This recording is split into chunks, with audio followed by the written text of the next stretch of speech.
പശുവും കയറും. ഒരു കൊച്ചുമുഴം കയറിൽ കെട്ടപ്പെട്ടിരിക്കെ പശുവിന് തൻ്റെ ജീവിതത്തോട് തന്നെ വെറുപ്പ് തോന്നി. പശു പറഞ്ഞു, എന്നോളം അസ്വതന്ത്രയായ ആരും തന്നെ ഈ ഭൂമിയിൽ കാണില്ല. പശുവിൻ്റെ വിലാപം കേട്ടപ്പോൾ കയർ പറഞ്ഞു, നീ കയറിൽ കെട്ടപ്പെട്ടിരിക്കുന്നു എന്നതും നിന്റെ സ്വാതന്ത്ര്യം നിയന്ത്രിക്കപ്പെട്ടിരിക്കുന്നു എന്നതും ശരി തന്നെ.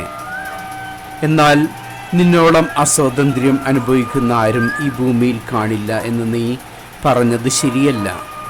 എന്തെന്നാൽ നിനക്കും ഈ കയറിൻ്റെ ചുറ്റുവട്ടത്തിലെങ്കിലും ഇഷ്ടമുള്ളതുപോലെ സഞ്ചരിക്കാനുള്ള സ്വാതന്ത്ര്യമുണ്ട്. എന്നാൽ എൻ്റെ സ്ഥിതി നീ ഒന്ന് ആലോചിച്ച് നോക്കൂ. നീ എങ്ങോട്ട് നടക്കുന്നോ അതനുസരിച്ച് നീങ്ങാൻ വിധിക്കപ്പെട്ടവനാണ് ഞാൻ. ഗുണപാഠം: തങ്ങളോളം നിർഭാഗ്യവാന്മാരായി ആരുമില്ല എന്ന് കരുതുന്നവർ മറ്റുള്ളവരുടെ കഷ്ടപ്പാടുകൾ കാണുമ്പോൾ തങ്ങൾ എത്ര ഭാഗ്യവാന്മാരാണെന്ന് ചിന്തിച്ചു പോകും.